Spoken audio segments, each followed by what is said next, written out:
Top quality और consistent performance के लिए सिर्फ सिल्वर पंप्स। टॉप क्वालिटी और कंसिस्टेंट परफॉर्मेंस के लिए सिर्फ सिल्वर पंप्स, नाम याद रखना। अहमदाबादमध्ये काँग्रेस पक्षाचं राष्ट्रीय अधिवेशन आजपासून सुरू होतं आणि या अधिवेशनाची जय्यत अशी तयारी जी आहे ती अहमदाबादमध्ये करण्यात आलेली आहे। सरदार वल्लभभाई पटेल मेमोरियल जे आहे त्या ठिकाणी हे अधिवेशन जे होणार आहे। पहिल्या दिवशी आज खरं तर काँग्रेस कार्यकारिणीची एक महत्त्वपूर्ण बैठक होणार आहे, ज्या बैठकीला कार्यकारिणीचे सगळे सदस्य जे आहेत ते उपस्थित असणार आहेत। राहुल गांधी, प्रियंका गांधी, त्याचबरोबर राष्ट्रीय अध्यक्ष मल्लिकार्जुन खरगे हे देखील या अधिवेशनाच्या निमित्तानं 2 दिवस अहमदाबादमध्ये असणार आहेत। सोनिया गांधी मात्र प्रकृती अस्वास्थ्यामुळे येणार नाहीत असं समजतंय आणि आपण पाहतोय समोर हे हा मोठा सगळा पोलीस बंदोबस्त देखील आतापासूनच तैनात करण्यात आलेला आहे।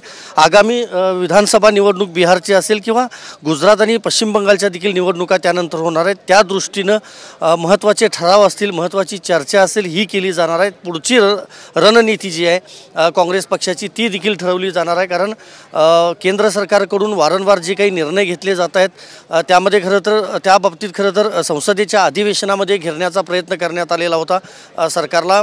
त्यानंतर पुन्हा आता या अधिवेशनाच्या निमित्तानं त्याची जी चर्चा आहे ती चर्चा संपूर्ण देशभरातल्या पदाधिकाऱ्यांसोबत ही जी आहे ती केली जाणार आहे।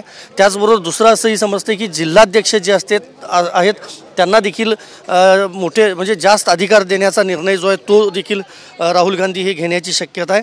आणि आगामी ज्या काही विधानसभा निवडणुका असणार आहेत त्या निवडणुकांमध्ये इंडिया आघाडीमध्ये कशा पद्धतीनं समन्वय ठेवता येईल किंवा कोणकोणत्या पक्षांना अजून सोबत घेता येईल त्याबाबतची देखील चर्चा जी आहे ती या अहमदाबादमधील राष्ट्रीय अधिवेशनामध्ये केली जाणार आहे।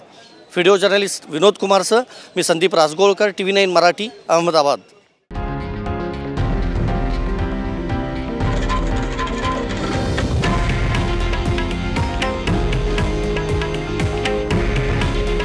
हे आहे देशातील नंबर 1 न्यूज नेटवर्क आणि आपण पाहत आहात TV9 मराठी। काळजी तुमची, हित महाराष्ट्राचं।